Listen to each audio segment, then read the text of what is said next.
So today we're going to replace the battery on the enMotion Automated Touchless Dispenser. Let's go ahead and open it up. Okay.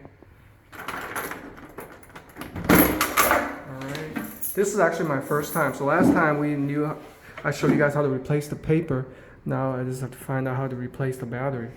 So we're going to force it open. Oh, that's the battery compartment. Okay. We're going to lift it up and see it requires 4 are these D battery? As you say. Okay, so the pot, okay, make sure you have the polarity right.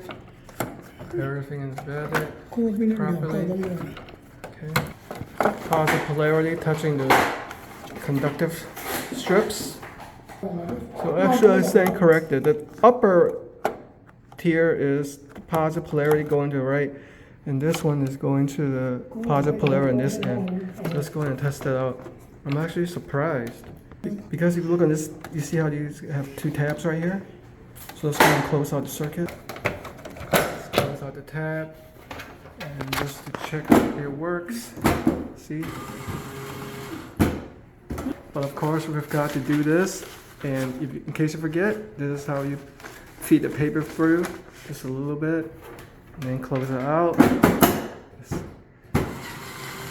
we're good to go. Then that's how you replace a battery, and also or replace the paper on an enMotion Automated Touchless Dispenser.